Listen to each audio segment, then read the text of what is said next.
अस्सलाम वालेकुम everyone, hope you are doing well and welcome back. तो आज हम वही डिस्कस करेंगे, फेमिनिज़्म वहीं से कंटिन्यू करेंगे। तो आज हम इसकी वेव्स देखेंगे, 3 वेव्स। ओके, जैसे कि आपको स्क्रीन पर नज़र आ रहा है, इसमें बताया हुआ है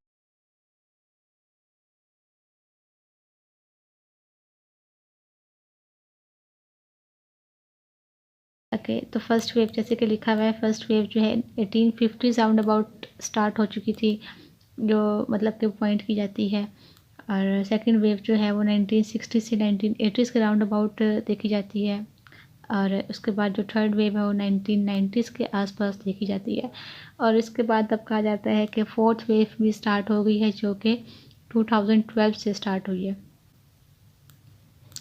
फर्स्ट वेव में आप देखेंगे इतनी इंटेंसिटी नहीं होगी, उसमें जो बात की जाएगी, उसमें जो पर्पस होगा, जो गोल होगा, वो इन बाकी दो वेव्स के कंपैरिजन में इतना इंटेंस नहीं होगा। ठीक है, लाइक उसमें उनकी कम डिमांड्स होंगी। सेकंड वेव स्टार्ट कब हुई, कैसे स्टार्ट हुई, मतलब क्या होता है वेव स्टार्ट होने का, हम इसको एक ही फेमिनिज्म क्यों नहीं कह देते हैं। इसको हम वेव्स में इसलिए भी डिवाइड करते हैं क्योंकि जब सेकंड वेव में जो इनके गोल्स थे, जो इनकी लाइक जो डिमांड्स थी, वो as compare to first wave वो थोड़ी इंटेंस हो गई थी। जैसे वेव जो है वो इंटेंस होती गई। ठीक है, अब थर्ड वेव जब स्टार्ट हुई तो पता कैसे कैसे चला कि थर्ड वेव स्टार्ट हो गया, क्योंकि जो इन्होंने डिमांड सेकंड वेव्स में की थी वो भी पूरी हो गई। तो जब थर्ड वेव स्टार्ट हुई, जैसे कहते हैं ना, इनको हज़म नहीं हो रही इज़्ज़त, तो थर्ड वेव जब स्टार्ट हुई तो उसमें देखा गया कि सेकंड वेव में से अब जो डिफ्रेंशिएट किया गया, लाइक उसको मज़ीद इंटेंस किया गया। अब इस वे में जो इश्यूज़ अराइज़ हुए, उस इश्यूज़ को सॉल्व करने के लिए थर्ड वेव स्टार्ट हो गई और उसमें मज़ीद इंटेंसिटी आ गई। वो जो वेव्स थी, लाइक एक वेव को थ्रू कर समझे तो वो ज़्यादा लाइक इंटेंस और हाई पीक पे जाने लग गई। तो अब जो फोर्थ स्टार्ट हो रही है माशाल्लाह से, तो उसमें भी आप काफ़ी ज़्यादा देखेंगे इंटेंसिटी, और उनके जो लाइक अपने हकूक़ मांग रही हैं जो जिस तरह के, तो वो भी सब आप चीज़ें इसमें नोटिस करेंगे। तो इस तरह से ये वेव्स जो हैं ये चेंज होती जाती हैं, पहली, दूसरी, तीसरी और चौथी। ओके, अब हम देखते हैं कि इनिशियली इनका क्या स्टांस था पहले। ओके, तो फेमिनिज़्म जो है उसको कहते हैं कि वेव्स जिसकी पहली है वो स्टार्ट हुई थी 1850 के राउंड अबाउट। और इसका एम क्या था, elevating women status in society, women का स्टेटस सोसाइटी में एलिवेट करना, गिविंग देम इक्वल राइट्स भी, ये तो समझ में आता है। इसके बाद वो क्या कहते हैं the wave then fall and lapses till another wave forms. एक वेव जो है वो तब तक चलती है जब तक न्यू वेव्स जो है वो नहीं जनरेट हो जाती, जैसे कि मैंने आपको पहले इन 3 की एग्जांपल दे दी हुई है। ये सबसे मेन पॉइंट है इसका। वो कहते हैं कि इनका जो पहला मेन पर्पस था वो क्या था, बेसिक लीगल राइट्स चाहिए थे वुमेन के लिए इनको। In past politics and business जो मेल थे वो डोमिनेंट थे, पॉलिटिक्स में भी और बिजनेस में भी। ये कब की बात हो रही है, ये 1850s के राउंड अबाउट बात हो रही है।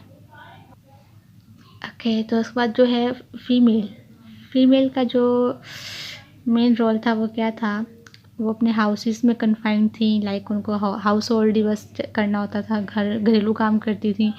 अनमैरिड जो उनसे थी फीमेल्स, वो अपने फादर्स की प्रॉपर्टी होती थी। मैरिड जो उनसे थी वो अपने हस्बैंड की प्रॉपर्टी होती थी। ये इश्यूज़ हैं, ये जो चीज़ें उनको फ्रस्ट्रेट कर रही थी वुमेन को इस मूवमेंट को स्टार्ट करने के लिए, वो चीज़ें हाईलाइट की हुई हैं यहाँ स्टार्ट में, इंट्रोडक्शन के तौर पे ले सकते हैं।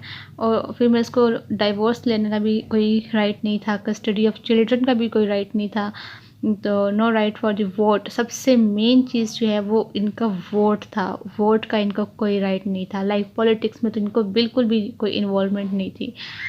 ओके, इसके बाद वो कहते हैं सेकंड क्लास सिटीज़न कहते थे इनके, जो मतलब के मेल्स होते थे फैमिली के, वो इनको सेकंड क्लास सिटीज़न कंसिडर करते थे। फर्स्ट वेव जो थी कनेक्टेड विद द एबोलिशनिस्ट मूवमेंट में, फर्स्ट वेव को कनेक्ट किया जाता है। Most important point, first wave को जो फ्यूल करने वाली चीज़ थी वो थी ये वाली मूवमेंट, एबोलिशनिस्ट मूवमेंट। इस मूवमेंट का मेन पर्पस क्या था कि स्लेवरी को ख़त्म करना है। और ये तकरीबन स्टार्ट होती है 1863 के राउंड अबाउट। इब्राहम लिंकन ने साउथ में अपने इस स्लेवरी को एंड करने के लिए जो मूवमेंट स्टार्ट की थी वो बड़ी इन्फ्लुएंशियल थी, और इस फर्स्ट वेव के साथ कनेक्टेड भी है ये वाली मूवमेंट। बहुत मूवमेंट जो हैं, ये दोनों मूवमेंट का पर्पस ये क्या था, स्टांस, वो सोशल रिफॉर्मेशन चाहते थे और लिबरेशन चाहते थे फ्रॉम ऑपरेशन। स्लेव्स को ऑपरेशन चाहिए थी अपने लाइक ऑनर्स वगैरह से, जिसमें आप जैसे मार्क्सिज्म वगैरह की भी थेरीज वगैरह देखते हैं उसमें भी, और कम्युनिज़म वगैरह जो भी चीज़ें हैं। और इसके बाद आप ये देखते हैं फेमिनिज़म में भी इनको सोशल रिफॉर्म चाहिए था, सोसाइटी में अपने राइट्स चाहिए थे और लिबरेशन चाहिए थी ऑपरेशन से। फीमेल को ऑपरेशन किससे था? फीमेल को ऑपरेशन सोसाइटी का था, अपने हस्बैंड्स का था, अपने फादर्स का था, मेल डोमिनेंस का था। तो उनको इन चीज़ों से फ्रीडम चाहिए थी। अब आपको समझ आ रहा होगा कि फेमिनिज़म की जो लाइक फ्रस्ट्रेशन थी फीमेल्स की, उसकी मेन बेस क्या थी। ओके, इसके बाद वो कहते हैं former from the patriarchy later of the racial bias. पहले वो चाहते थे पेट्रार्की से लिबरेशन, फिर उनको रेशियल बाइसनेस का भी इशू आ गया, फिर उसकी लिबरेशन चाहते थे। ये आगे आगे आपको क्लियर होता जाएगा कि वेव जब शिफ्ट होती है दूसरी वेव में तो एक नया इशू सामने आता है, तो उस इशू को सॉल्व करने के लिए एक नई मूवमेंट और एक नई वेव स्टार्ट हो जाती है। तो इनिशियली वो पेट्रार्की से तंग थे, लाइक अगर फीमेल है तो वो मेल से पहले तंग थी, ठीक है, वो उससे क्या थी, भागती थी। ये मेल है ना, फीमेल जो है वो मेल से लाइक उससे फ्रीडम चाहती थी। लेटर ऑन इस फीमेल की दो कैटेगरीज बन गई, एक तो वाइट हो गई और एक ब्लैक हो गई। अब इन दोनों के आपस में भी जो है वो चलने लग गई, लाइक कन्फ्लिक्ट्स चलने लग गए थे कि अब हमें इन से भी लिबरेशन, इस बाइसनेस से फ्रीडम चाहिए, लिबरेशन चाहिए, हमने लिबरेट होना है इस लाइक ये जो इन्फीरियर और सुपीरियर का कॉन्सेप्ट है इससे भी। तो देखें अब मेल से अब उनके अब आपस के भी कन्फ्लिक्ट्स आप अगली वेव्स में देखेंगे। इसके बाद जो आगे बात करती हैं declaration of the sentiment. Okay, officially beginning जो है इसकी वो स्टार्ट हुई थी declaration of sentiment. This convention was created when Elizabeth Cady and Lucretia Mott were denied to sitting at the World Anti-Slavery Convention। तो ये उसके साथ स्टार्ट हुई थी। इस कन्वेंशन में उन्होंने बैठने से इनकार कर दिया था, तो इसके बाद वुमेंस की इम्पोर्टेंस को चार चांद लगे। ओके, मैनी एबोलिशनिस्ट वर फेमिनिस्ट ऑल्सो। ये काफ़ी ज़्यादा फेमिनिस्ट थे जो एंटी स्लेवरी के लिए बोल रहे थे, वो फेमिनिस्ट भी थे। Anti slavery movement fuelled the first wave. Suffrage होता है वोट देना, वोट कास्टिंग। उसका राइट फीमेल को नहीं था। ये इनका क्या बना, पहला गोल बना।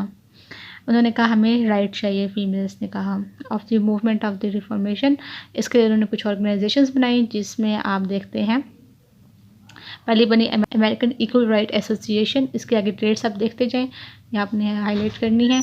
इसके बाद वो शिफ्ट हो गई, इसने कहा नहीं हमें नेशनल चाहिए, नेशनल वुमेन सफरेज एसोसिएशन बनी। फिर उन्होंने कहा नहीं जी हमें अमेरिकन वुमेन सफरेज एसोसिएशन बनी। फिर बाद में उसको लाइक और मज़ीद चेंज करके इसको शिफ्ट किया गया national American women suffrage association. ये इनके गोल्स थे जो पूरे भी होते गए, लेकिन उससे आगे नए नए गोल्स जनरेट होते गए। जैसे इनको सफरेज का गोल मिल गया तो इन्होंने एजुकेशन के लिए आवाज़ उठानी शुरू कर दी। उन्होंने कहा कि अब हमें एजुकेशन में भी प्रॉपर राइट्स चाहिए, हमें वोट का राइट तो मिल गया। तो ऐसे कामों के लिए नई नई ऑर्गेनाइजेशंस बनती थी और फिर मूवमेंट्स चलती थी, उनके लिए स्ट्राइक्स चलते थे, उनके लिए प्रोटेस्ट चलते थे। अनएक्सपेक्टेड मूवमेंट स्टार्ट हो गई थी वुमेंस क्रिश्चियन टेम्परेंस यूनियन। ये एक यूनियन थी, इसने क्या किया, इसने कहा advocate against the sale and consumption of alcohol. अब यहाँ से अगर आप देखें तो मेल और फीमेल का कन्फ्लिक्ट स्टार्ट होता है। अब वो कहती हैं कि ये जो अल्कोहल की कंजप्शन और सेल है ना, इस पे भी इन्होंने बात करनी शुरू कर दी। और उन्होंने कहा कि वुमेन को ना आप पब्लिक स्फीयर में भी एंटर होने के लिए इजाज़त दें, लाइक वो वर्ल्ड को इन्फ्लुएंस कर सकती है, allow the influence of the world. Like औरतों को भी आज़ादी दें कि वो भी अपनी मर्ज़ी से ज़िंदगी गुजारें, सोशल हों, पॉलिटिकल हों, सारा कुछ हो। तो उस टाइम पे जो मेल होते थे ना, वो जब फ्रस्ट्रेट होते थे तो वो क्या करते थे, शराब पीते थे। तो जब उन्होंने अल्कोहल कंज्यूम की तो उसके साथ क्या हुआ, वो आउट ऑफ टेम्पर हो जाते थे, और आउट ऑफ टेम्पर होने की वजह से वो क्या करते थे, लाइक उनके ऊपर डोमेस्टिक वायलेंस करते थे। तो ये चीज़ें उन्होंने कहा कि जी अब मज़ीद जो है ना ये कंज्यूम नहीं होगी, अल्कोहल कंजप्शन पे उन्होंने मतलब कि कंट्रोल करने के लिए कहा। इसके बाद आप देखते हैं कि वुमेन जो थी मॉरली सुपीरियर, वो कहती हैं कि जो वुमेन है वो मॉरली सुपीरियर हैं and could be citizen mother. अगर वो फैमिली मदर हो सकती है तो वो सिटीज़न मदर भी हो सकती है। नेशनल वुमेन पार्टी बनी और उन्होंने इसके लिए बात करनी शुरू की कि मदर सिटीज़न की। ये मैंने साथ साथ पॉइंट्स लिखे हुए हैं 1 2 3, ये आप इनको गोल के तौर पे भी ले सकते हैं। पहला गोल उनका सफरेज था, सेकंड उन्होंने एजुकेशन कहा, तीसरा उन्होंने कहा कि ये जी ख़त्म करो कंजप्शन ऑफ अल्कोहल और हमें पब्लिक स्फीयर्स में जाने की परमिशन दो, ये गोल हो गया। और इनको ये सब गोल्स अचीव भी हो रहे हैं, आप नोटिस करेंगे। फोर्थ पे उन्होंने कहा हमें सिटीज़न मदर का रोल दो। फिर इसके बाद एक आती हैं नेशनल वुमेन पार्टी की जो लाइक मेंबर थी या जो उनकी थी यंग फेमिनिस्ट थी, वो एलिस पॉल। ये बहुत ही एक मेन फिगर समझा जाता है इसमें एलिस पॉल का। उन्होंने क्या किया, नाउ वांटेड कॉन्स्टिट्यूशनल अमेंडमेंट्स। अब उन्होंने कॉन्स्टिट्यूशनल अमेंडमेंट्स के लिए बोलना शुरू किया। लाइक अमेंडमेंट्स होती हैं चेंजेस। उन्होंने कहा जो कानूनी हकूक़ है ना वो भी हमें हासिल होने चाहिए। आइन में औरत को स्पेस मिलनी चाहिए, जगह मिलनी चाहिए। ये मोस्ट इम्पॉर्टेंट गोल आता है। जैसे कि वो सफरेज वाला था, एजुकेशन वाला था, उसके बाद ये अब उनका आता है अमेंडमेंट्स इन कॉन्स्टिट्यूशनल। और फिर इन्होंने इसके लिए कंपेन चलाई वाइट हाउस के सामने बैठ के हड़ताल करके जी। और ये सब चीज़ें बड़ी हिस्ट्री में भी इंटरेस्टिंग लग रही हैं। ओके, आपको इंटरेस्ट आ रहा है इसमें? ओके, साथ साथ नोट करते रहा करें पॉइंट्स। 19th अमेंडमेंट जो थी फिर पास हो गई थी और उसमें वुमेन को वोट का राइट मिल गया था। The right of the citizen of the US to vote shall not be denied by US और by any state on account of sex. Suffragist movement जो थी first wave feminism ends with this amendment. Suffrage movement तो जी ख़त्म हो गई, vote मिल गया सफ्रेज का, ठीक है, अब मूवमेंट ख़त्म हो गई। वो कहते हैं victory for just for white. जब इनको सफ्रेजिस्ट मूवमेंट के थ्रू इनको वोट का राइट मिल गया तो फिर कहते हैं कि ये विक्ट्री सिर्फ वाइट के लिए थी। जो वाइट वुमेंस थी सिर्फ वही वोट कास्ट कर सकती थी। जो बाकी ब्लैक और जो एशियंस थी, वो ब्राउन जो वुमेन होती हैं, उनके लिए ये राइट नहीं था। Women of colour were still practically D फ्रेंचाइज्ड, मतलब कि उनको निकाल दिया था कि वो राइट, उनको कोई राइट नहीं है ब्लैक और ब्राउन वुमेंस को। तो यहाँ पर फर्स्ट वेव में आप जो इश्यूज़, अब ये इश्यूज़ जनरेट हो रहे हैं, ठीक है, ये मैंने लिखा हुआ है न्यू इश्यूज़ जो अब जनरेट हो रहे थे वो यही हो रहे थे। अब इनका आपस में कन्फ्लिक्ट स्टार्ट होंगे वुमेंस के। तो उसमें वो क्या कहते हैं, ब्लैक फर्स्ट वेव जो थी मार्जिनलाइज्ड ब्लैक्स को उन्होंने मार्जिनलाइज कर दिया था। डिस्क्रिमिनेशन ऑफ द रेस और जेंडर। अब जेंडर के साथ साथ रेस का भी डिस्क्रिमिनेशन स्टार्ट हो गया था, एक कन्फ्लिक्ट स्टार्ट हो गया था। पहले तो सिर्फ जेंडर था, मेल और फीमेल की बहस थी, और अब वाइट और ब्लैक की बहस भी स्टार्ट हो जाएगी। तो इस इशू को सॉल्व करने के लिए या इस इशू को डील करने के लिए इन्होंने नई मूवमेंट और नई ऑर्गेनाइजेशंस बनानी शुरू कर दी। Black form their organisation black suffrage and national association of coloured women, ये इन्होंने बनाई 1896 में। इसके बाद वो कहती हैं, आर्ग्यूमेंट क्या करती थी कि जो वाइट होती हैं, वाइट सफरेज, वो एजुकेटेड वोटर्स होती हैं, और जो ब्लैक होती हैं वो एजुकेटेड नहीं होती, तो इसलिए उनको सेंस नहीं है, तो वो मतलब कि वोट कास्ट नहीं कर सकती। और इन्होंने फिर जो ब्लैक्स इन्होंने बनाया alpha suffrage club, first body fought for black suffrage. ये पहली दफ़ा जो ब्लैक्स के लिए लड़े थे ये वो है अल्फा सफरेज क्लब। ये 1913 में बनाया गया। Black women marginalised in movement because not highly educated, वो इशू जनरेट कर रहे हैं बार बार। And other group whose contribution were form ignored Asian community को भी इग्नोर किया जाने लग गया। अब ये इश्यूज़ लिखे हुए, ये मैंने 7 पॉइंट्स लिखे हुए हैं, आप इनको मेंशन नोट कर लीजिएगा। Okay, next issue. इसके बाद क्या कहते हैं, फॉरेन बॉर्न एशियंस, जो बाहर के मुल्कों में एशियंस होते हैं। अच्छा, इसको हम आपने वो पढ़ा होगा, यूरेशियन की टर्म पढ़ी होगी, यूरेशियन। ये वो लोग होते हैं जिनके पेरेंट्स में एक वाइट और एक ब्राउन या एक वाइट और एक ब्लैक होता है, उसकी जो आगे नस्ल चलती है वो होती है यूरेशियन। तो इसे टर्म्स भी इम्पोर्टेंट होती हैं, आप लोग ऐसी टर्म्स को हाईलाइट किया करें, ऐसे वर्ड्स यूज़ किया करें। Vocabulary okay. Foreign born Asians जो थे उनको अलाउ नहीं था यूएस में कि वो वोट कास्ट करें। इसके बाद एक एशियन थी फर्स्ट वेव में, मेबल ली। इन्होंने इनकी अब एजुकेशन के बारे में देखा जाए, जो वो राइज कर रहे थे, कॉन्फ्लिक्ट का इशू बना रहे थे कि एजुकेटेड नहीं होती। ये फर्स्ट लेडी थी, चाइनीज़ थी, जो ग्रेजुएट हुई थी PhD from Columbia University, served in movement और but could not vote due to disenfranchised, मतलब कि उनके कलर की ना होने की वजह से वो वोट नहीं दे सकती थी। इसके बाद सूसन बी एंथनी है, ये ग्रेट फेमिनिस्ट है, इंस्पायर्ड अदर्स ने दूसरों को बहुत इंस्पायर किया। ये नेम्स आपने मेंशन करने हैं। और इसके बाद fight for the black suffrage, और जो फर्स्ट 19th अमेंडमेंट पास हुई थी वोट की, उसको इसीलिए इन्हीं के नेम पे कहा गया था सूसन बी एंथनी अमेंडमेंट 1872। ये डेट बहुत इंपॉर्टेंट है, याद रखनी है। जो एंथनी है, इन्होंने 1872 में पहला वोट कास्ट किया था, जिसकी वजह से उनको अरेस्ट कर लिया गया था। ये डेट इसलिए आपने याद रखनी है। ओके, इसके बाद और वो जो 19th अमेंडमेंट है, ये जो ये वाली, ये 1919 में पास हुई थी, ये भी आपने याद रखना है। इस डेट पे इन्होंने वोट डालने की कोशिश की, लेकिन इनको अरेस्ट कर लिया गया था और अमेंडमेंट इनकी डेथ के बाद पास हुआ था, तो उसकी वजह से बहुत एक इन्फ्लुएंशियल फिगर था, तो इनके नेम पे उस अमेंडमेंट को बनाया गया, सूसन बी एंथनी अमेंडमेंट। ये शॉर्ट क्वेश्चन के तौर पे भी आप कर सकते हैं, उसको हाईलाइट भी कर सकते हैं।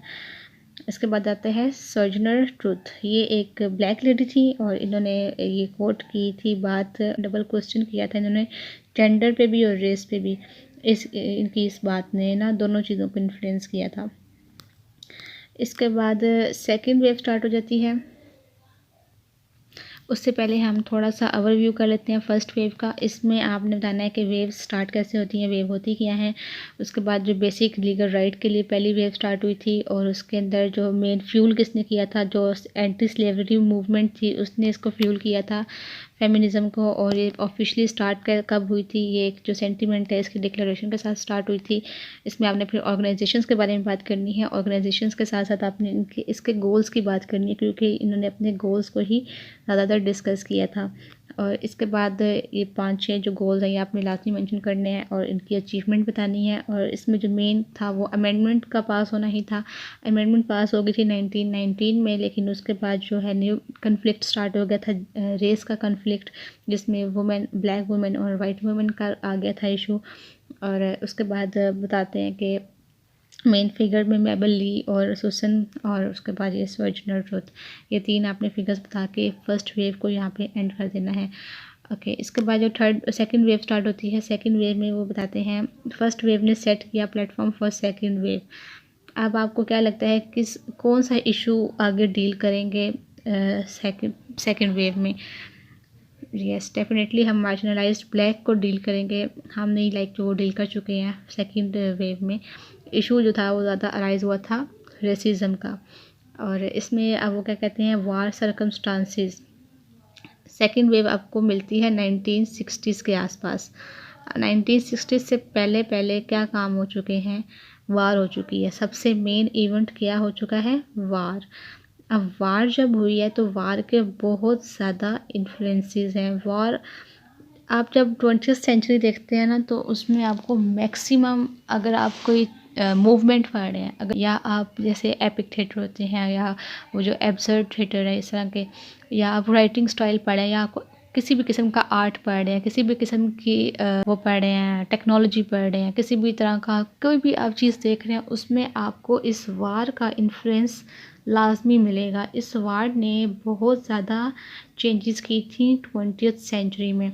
तो फेमिनिज़म में भी आप सेकंड वेव में इस वार का बहुत ज़्यादा इम्पैक्ट देखेंगे। एक तो वो हो गया ना रेसिज्म का, दूसरा इस वार का। ये 2 इम्पैक्ट हमें बहुत मेन मिलते हैं इस सेकंड वेव में। ये आपने अपने लाजमी मेंशन करने हैं, लाजमी इसको हाईलाइट करके साइड पे लिख लें, पेज पे, अगर नोट्स बना रहे हैं तो। ओके, तो यहाँ पे आप देखें वो कहते बात करते हैं सेकंड वेव जो है वो स्टार्ट कब होती है, returning to the household. अब जो वुमेंस थी, अच्छा वार को हम क्यों डिस्कस कर रहे हैं इसमें, जब वार स्टार्ट हुई तो सारे जो मेल्स हैं वो चले गए वार पे, ठीक है। अब जो यहाँ पे कौन है, फीमेल है। अब ये सारे मर्द जो है वो वार में है, ये सारा एरिया फीमेल के पास है। लेकिन जब वार ख़त्म हुई तो ये वापस आ गए अपने घरों में, और इन औरतों को जो पोजीशंस दी गई थी वो उनसे ले ली गई।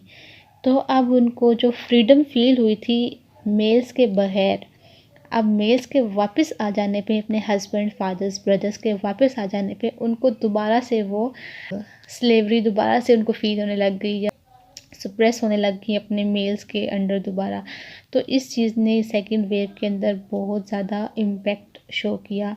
सेकंड वेव में आप देखते हैं औरतें बहुत ज़्यादा इस चीज़ से फ्रस्ट्रेट फील करने लगी कि वो, और बहुत ज़्यादा लड़ने लगी, प्रोटेस्ट करने लगी अपनी आज़ादी के लिए। तो उनकी एब्सेंस में तो औरतों को वर्क प्लेस पे इजाज़त दे दी जाने की, लेकिन जब वापस आए तो उनको फायर कर दिया गया और रिप्लेस कर दिया गया मेल के साथ। ओके, अब एक दफ़ा उनको वो लग भी गई है ना, अब बाहर की हवा जैसे कहते हैं तो अब उन्होंने घरों में कहाँ बैठने, ये भी चीज़ होती है। उनसे एक्सपेक्ट किया जा रहा था कि वो दोबारा से लॉयल वाइफ्स बन जाएंगी, वाइफ्स की तरह पे काम करेंगे। उसके बाद जो फीमेल है, एवरेज आवर जो काम करती है वो 55 आवर्स पर वीक काम करती है डोमेस्टिक। अच्छा, इसके बाद कहते हैं after having the work independent of the male women during the war do not want to resume the role of the, वही बातें लिखी हुई हैं जिन्होंने जो चीज़ें अर्ज करी थी, मजबूर करी थी फीमेल्स को कि वो आगे अगली मूवमेंट के लिए प्रोटेस्ट करें। और इसके बाद इनिशियली यूएस में, US of America spread over the western countries, पहले अमेरिका में स्टार्ट हुई थी, आगे आगे ये फैलती गई बाकी भी वेस्टर्न कंट्रीज़ में। ओके, तो यहाँ पे कहते हैं फर्स्ट वेव में लार्जली कंसर्न थी सफरेज और या सफरेजेट स्ट्रगल से, वोट स्ट्रगल से, और सेकंड वेव जो थी वो पब्लिक इनजस्टिस और प्राइवेट इनजस्टिस, इन दोनों के लिए कंसर्न थी। मोर फोकस उनका जो था, प्राइवेट इनजस्टिस क्या था, डोमेस्टिक इश्यूज़ थे, पब्लिक क्या थे, सोसाइटी में उनकी पोजीशन थी। मेन कंसर्न इश्यूज जो थे इनके यहाँ पर rape, reproductive rights, domestic violence, work place safety, ये सब चीज़ें इनके लिए कंसर्न हो गई। आप देखें वर्क प्लेस सेफ्टी ये बहुत ज़्यादा यहाँ पे इम्पोर्टेंट है। पहले जिन औरतों को बाहर का कोई काम नहीं दिया जाता था, फिर जब वार के दौरान उनको वर्क प्लेसेस अलाउ की गई तो अब उनको वहाँ पर सेफ्टी भी चाहिए। तो सोचें, ठीक है औरत के लिए या नहीं ठीक बाहर निकलना। ओके, इसके बाद wide spread effort reform negative and inferior image of the women in popular culture and positive and realistic one.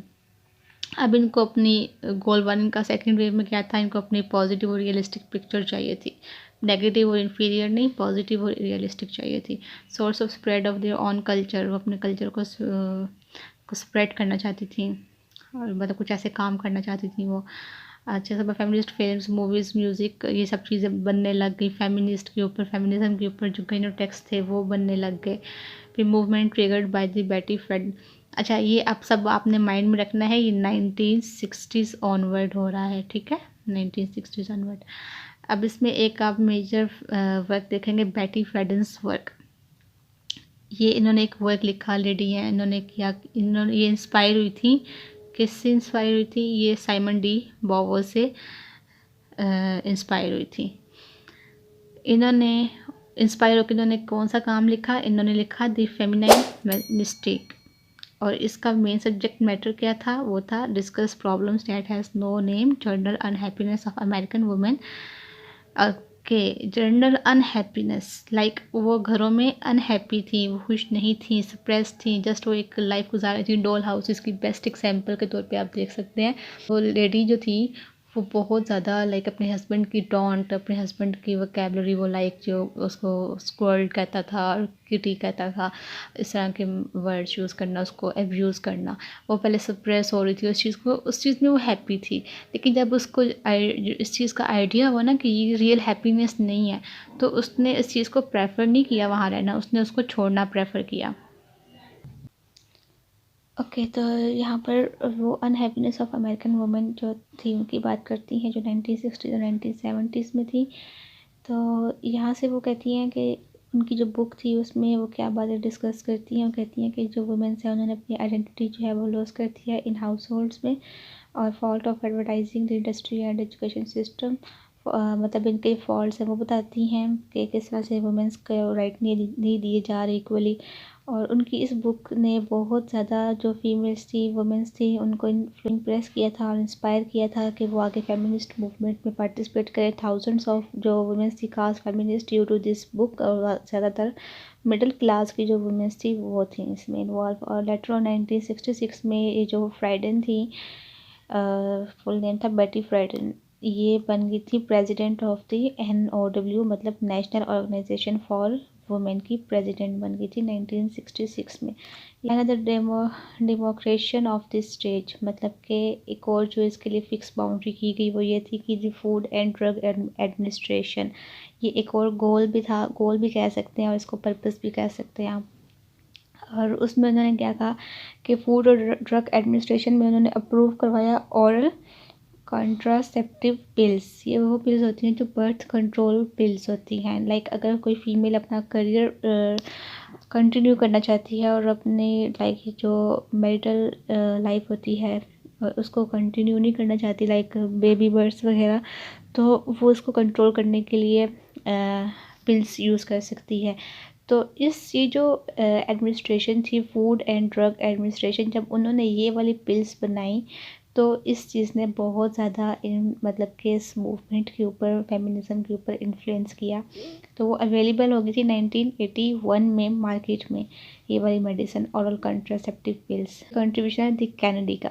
Kennedy जो थी ये एक एडमिनिस्ट्रेशन में इन्होंने प्रेसिडेंटल कमीशन सेट किया था और इन्होंने कहा था स्टेटस ऑफ वुमेन के बारे में इन्होंने बात की, अगेन वही है। और इसके बाद रिलीज इन्होंने एक रिपोर्ट दी थी जिसमें रिपोर्ट में कहती हैं कि जो है मैटरनिटी लीव दी जाएगी वुमेंस को, एक्सेस टू एजुकेशन दी जाएगी, good child care to help women, organization called women strike for peace. फिर इन्होंने स्ट्राइक शुरू की वुमेन पीस के लिए, फिर mobilize 50,000 women in 1961 protest against nuclear bomb and tainted milk. अब देखें वुमेंस की तादाद देखें जो प्रोटेस्ट के लिए बाहर निकल रही हैं, तो इनके अंदर ये चीज़ लाइक अवेयरनेस मिल रही है कि वुमेंस भी जो है वो पीछे नहीं है किसी चीज़ से, वो खुद भी किसी चीज़ के लिए फ़ाइट कर सकती हैं। इसके बाद जो सिक्स इन्वॉल्वमेंट या गोल कह सकते हैं वो ये है कि women more involve in protest and advocacy. Like अब वो प्रोटेस्ट और एडवोकेसी में इन्वॉल्व होने लग गई थी, जो कि एक सेंसिटिव मैटर समझाता है for equality and creating local states and federal feminist organization. Federal organizations क्या होती है, जो गवर्नमेंट से रिलेटेड तो होती है लेकिन उसकी अपनी बाउंड्रीज होती हैं, वो इंडिपेंडेंट होती है, वो गवर्नमेंट के डिसीजंस पे नहीं होती है, उसके अपने भी कोई डिसीजंस होते हैं। इन्होंने कहा कि जितनी मर्द को सैलरी मिलती है उतनी ही औरत को मिलनी चाहिए। National organization for women more work opportunity for women, उन्होंने बात की, इस ऑर्गेनाइजेशन ने बात की कि औरतों के लिए मज़ीद अपॉर्चुनिटीज़ दी जाएँ वर्क में, काम में। और इसकी जो प्रेसिडेंट थी वो, और मिडिल क्लास की जो वाइट वुमेंस थी, लेडीज़ थी, उनके लिए ये बात ज़्यादा करती थी। तो उन्होंने कहा उनको वर्क प्लेस पर ज़्यादा अपॉर्चुनिटी दी जाए, लेकिन इसके ऑपोजिट आर्ग्यूमेंट किया गया जिसमें ब्लैक अमेरिकन मेल को ज़्यादा प्रेफर किया गया। उन्होंने कहा जो ऑर्गेनाइजेशंस या जो गवर्नमेंट थी उन्होंने ब्लैक जो मेल थे, वो कहते हैं कि मेल वाइट हो या ब्लैक हो वो फीमेल के ऊपर डोमिनेंट ही होगा। लाइक मेल वाइट है या ब्लैक है, वो वाइट अगर वो है फीमेल तो उसके ऊपर वो डोमिनेंट ही होगा। तो इसलिए उन्होंने आर्ग्यू करके कहा कि ब्लैक मेल जो है उनकी ज़्यादा ज़रूरत है as compare to middle white women के वो काम करें। तो ये यहाँ पर एक नया इशू इन्होंने जनरेट किया और इसको सॉल्व करने के लिए इन्होंने कोशिश की फीमेल्स ने, फेमिनिस्ट ने। और फिर उसके बाद Friedan step down greater education equality. इसके बाद हेल्थ एंड फैमिली प्लानिंग, ये इसका मेन गोल आप कह सकते हैं। प्रेगनेंसी डिस्क्रिमिनेशन एक्ट ऑफ 1978 ये दिया गया। ऑल वर नोटेबल रिफॉर्म्स, ये सब जो हैं रिफॉर्म्स नोटेबल हैं बिकॉज इन्होंने वुमेंस का स्टेटस सोसाइटी में डिफ़ाइन किया कि वो इंडिपेंडेंट भी हो सकती हैं, वो इक्वल भी हो सकती हैं मैन के, और उनका कोई स्पेसिफिक इंडिविजुअल अपना भी कोई लाइक वजूद है सोसाइटी में, वो अपने डिसीजंस के लिए लड़ सकती हैं, वो अपनी ड्रीम्स हासिल कर सकती हैं, अचीव कर सकती हैं। इसके बाद मैरिटल रेप कंट्रोल करने के लिए कहा गया नो फॉल्ट डिवोर्स जो है वो नहीं दे सकते गलत तौर पे, लाइक अगर कोई जस्टिफाई सलूशन नहीं है, रीज़न नहीं है। और फिर फीमेल जो है उनको मिलिट्री एकेडमीज़ में भी परमिशन मिल गई जानने की। अब आप देखें यहाँ पर यहाँ तक आकर फीमेल को अच्छा खासा राइट हासिल हो चुका है, लाइक मिलिट्री में भी उनका इन्वॉल्वमेंट शुरू हो चुका है। इसके बाद objective women's liberation has been achieved, जो इनका ऑब्जेक्टिव था वो अचीव हो चुका था लिबरेशन का। ये इनका इशू अगर आप देखें कि यहाँ तक तो सब कुछ सही चल रहा था, तो इन्होंने आगे मेन इशू जिसने थर्ड वेव के लिए प्लेटफॉर्म रेडी किया वो था एट मिलट थी, उन्होंने discriminate began with the gender and then race and class. अब 3 इश्यूज आ गए हैं।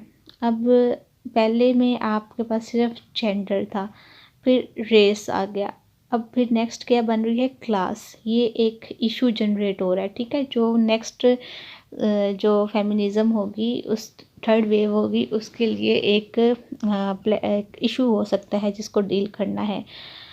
तो ये चीज़ इसमें आप देखेंगे। फिर इसके बाद वो कहते हैं और इस पर several type of feminism, radical Marxist की डिफरेंट टाइप्स हैं फेमिनिज्म की, ये देखने को मिलती हैं। शॉवाल्टर की जो 3 फेजेस मैंने बताई थी लास्ट में, वो आपको मिलती हैं सेकंड वाली फेज़ में, इस सेकंड वेव में मिलेंगी आपको। शॉवाल्टर ने सेकंड वेव में वो फेजेस दी थी 3 हिस्ट्री। जो मेन चीज़ थी यहाँ पे जो अराइज हुई थी फेमिनिज्म ने, जो सेकंड वेव में एक लाइक पीक वाला पॉइंट जो थर्ड वेव के लिए प्लेटफॉर्म के तौर पे था, वो था they added gays and lesbians in feminism.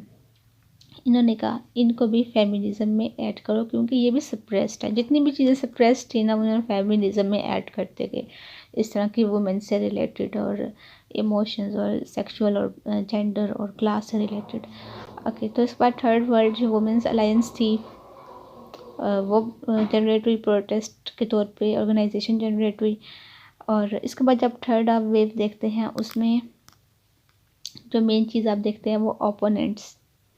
अब आपको समझ आ गई है कि सेकंड वेव में क्या क्या नई नई बातें आपने देखी हैं। एक तो वार का इन्फ्लुएंस था, जिसमें जो उनके मेल्स थे वो जब वार पे गए तो वापस आए तो औरतों को दोबारा सप्रेशन फील हुई। एक तो ये चीज़ थी इसमें, और दूसरा रेसिज्म का इम्पैक्ट देखा आपने। दूसरा आपने फिर फूड और एडमिनिस्ट्रेशन में जो बर्थ रेट है उसके लिए आपने देखा, फीमेल की लिबरेशन जो थी वो देखी आपने। बेटी फ्रेडेंस का वर्क देखा जिसने औरतों को बहुत ज़्यादा इन्फ्लुएंस किया।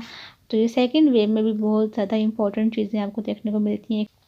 गोल्स इसके भी थे जो अचीव होते गए साथ साथ इक्वालिटी के लिए। और उसके बाद जब आप देखेंगे थर्ड वेव में जो था, उन्होंने बात की ओपोनेंट स्टॉप पोर्नोग्राफी। ओपोनेंट्स ने कहा कि पोर्नोग्राफी को स्टॉप किया जाए। तो वायलेंस काज, क्योंकि ये वायलेंस का काज बन रही है। फेमिनिज्म में भी 2 ग्रुप बन गए थे, जिसमें एक पोर्नोग्राफी का सपोर्टर था और एक एंटी सपोर्टर्स थे। तो जो सपोर्टर्स थे उनका कहना था फेमिनिज्म और फेमिनिस्ट का कि अगर फीमेल को कोई सोर्स मिल रहा है अर्निंग का, तो उसको वो सोर्स अलाउ करना चाहिए। अगर लाइक कोई फीमेल पोर्नोग्राफी कर रही है जिसमें उसकी इनकम आ रही है, वो उसका सोर्स ऑफ इनकम बन रही है, तो उसको बैन नहीं करना चाहिए। लाइक उसके लिए वो चीज़ ठीक है। तो यहाँ पर आपको कन्फ्लिक्ट देखने को मिलता है इसके ओपोनेंट्स का भी, जिन्होंने कहा था कि स्टॉप पोर्नोग्राफी। इसके बाद फेवरेट प्रोफेशंस, नो इशू। वो कहते हैं फेमिनिज्म ने या फेमिनिस्ट ने इस प्रोफेशन को फेवर किया। उन्होंने कहा कि ये एक एज अ प्रोफेशन है, इसमें कोई ख़ास इशू नहीं है, सेक्स पॉजिटिव भी हो सकता है फेमिनिस्ट के तौर पे।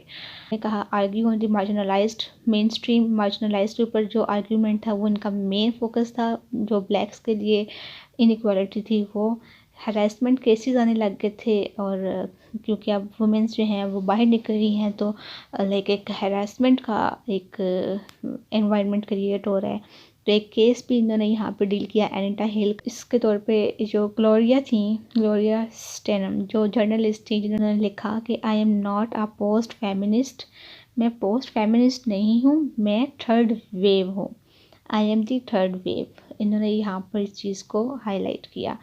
और 1991 में और year of the women, 5 women joint the US senate. अब सेनेट में भी उनका कंट्रीब्यूशन होने लग गया है।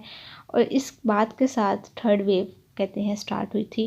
उसके बाद जो फीमेल हैं उनकी body choice and birth and abortion, ये इनका गोल बन गया कि उसकी अपनी चॉइस है।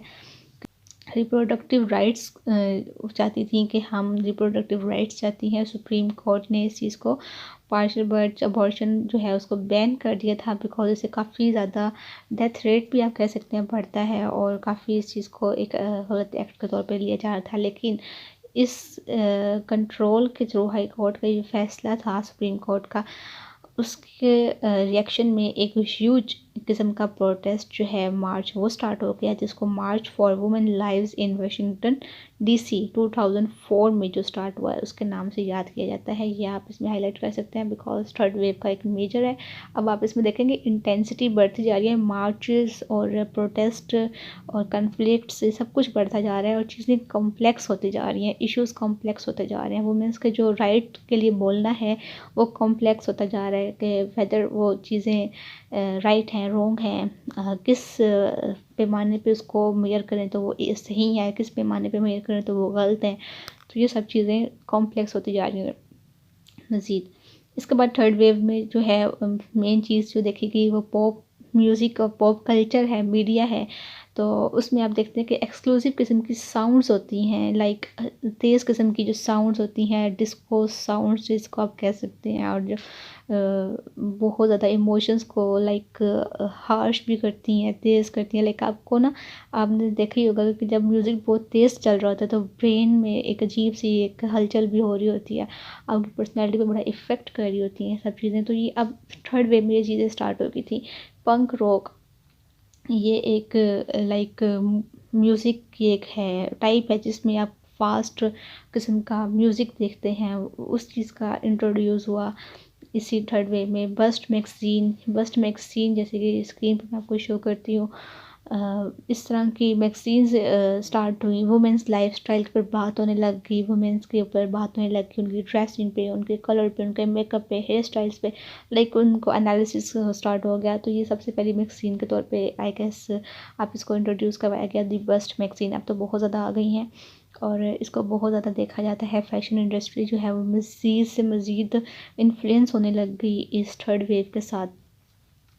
और फेमिनिज़म कहाँ से स्टार्ट हुई थी और कहाँ जा रही है ये आप लोग देख ही रहे हैं। वुमेंस के ऊपर बात जब शुरू हुई, गर्ल्स जो हैं वो कॉन्फिडेंट होने लग गई, मज़ीद चेंज आया फेमिनिस्ट में टेलीविज़न के थ्रू। अब उस टाइम पे क्या था, टेलीविज़न भी इंट्रोड्यूस था तो हर चीज़ हर घर में पहुंच रही थी, हर बात औरतों के रोल, लाइक उनके टीवी एड्स में आना, उनका ड्रामास करना, उनकी मूवीज़ करना।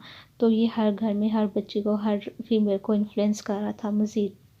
फॉर एग्ज़ाम्पल अगर कोई बुक नहीं भी पढ़ता तो अगर वो टीवी देखता है तो उसको हर चीज़ जो है वहाँ पर अवेयरनेस हो रही है। टर्म्स जो थी लाइक बिच, स्लट, कैंट और एम्बेरस समझी जाती थी, इस तरह की जो वर्ड्स थे इनको अलाउ नहीं एक्सपेक्ट किया जाता है। 2012 में जो है वो फोर्थ वेव स्टार्ट हो चुकी है, तो उसका जो मेन स्टांस है वो आप देख सकते हैं, यहाँ मैंने मेंशन किया है। फोर्थ वेव ऑफ फेमिनिज़म, यहाँ पे इसको सर्च करते हैं, यहाँ पे कुछ लिखा हुआ है जैसे 2012 में इसकी बिगनिंग हुई है। तो इसकी जो मेन गोल या मेन इसका जो इंटरेस्ट था वो ये था, इंटरनेट टूल्स, वुमेन एम्पावरमेंट और इंटरसेक्शनैलिटी, ये सब चीज़ें, और gender focusing on gender norms and marginalisation. तो ये सब चीज़ें इसकी देखी जा रही थी फोर्थ वेव में भी। और इसका जो मेन फोकस था वो किस पे था, वो sexual harassment, body shaming and rape culture वगैरह इसके मेन इश्यूज़ हैं फोर्थ के। और इसके बाद ये कुछ पिक्चर्स वगैरह भी हैं, जैसे आप देखें तो इसके थ्रू भी आप देख सकते हैं जो अब फोर्थ मूवमेंट चल रही है उसमें क्या क्या वो डिमांड्स कर रही हैं। तो the failure is feminine, the future is feminine, feminist, ये सब चीज़ें अभी भी चल रही हैं हमारे कल्चर में। तो जैसा कि पहले मैंने बताया था कि जो क्वेश्चन हमने पहले डील किया था, क्वेश्चन के अकॉर्डिंग जो फेमिनिज़म है ये एक नीड भी हो सकती है और सर्वाइवल नेचर में भी हो सकती है। बिकॉज नीड ये कि जैसे पेट्रार्क का जो है वायलेंस, डोमेस्टिक वायलेंस फीमेल के ऊपर बढ़ते हैं तो वो ऑप्रेस्ड होती हैं, और फ्रस्ट्रेट होती हैं तो उन्होंने कोई ना कोई रिएक्शन शो करना होता है। अपने राइट्स के लिए बोलना, वोट का राइट लेना, ये भी उनके हक़ में सही था। और उसके बाद जो अब मज़ीद आगे से आगे वेव्स और मूवमेंट्स चल रही हैं, ये क्रिटिकल होती जा रही है सिचुएशन। तो वुमेन का रोल जो है हमारे जैसे इस्लाम में भी कहा जाता है तो काफ़ी सुपीरियर है। तो एक कॉम्प्लेक्स मैटर है ये और एक सेंसिटिव मैटर है। तो आप इसको लाइक एक बैलेंस में लेके चलें तो ज़्यादा बेहतर होता है। किसी एक साइड पे जाएंगे ज़्यादा तो फिर वो कॉम्प्लेक्स हो जाएगा और उसको जस्टिफाई करना आपके लिए थोड़ा मुश्किल हो जाएगा। तो होप सो आपको वीडियो पसंद आई होगी। पसंद आई है तो लाइक कर दें, सब्सक्राइब कर दें चैनल और वीडियो को शेयर करें अपने फ्रेंड्स के साथ। मिलते हैं किसी और टॉपिक में किसी न्यू वीडियो के साथ। तब तक के लिए अल्लाह हाफिज़ और अपनी दुआ में याद रखिएगा।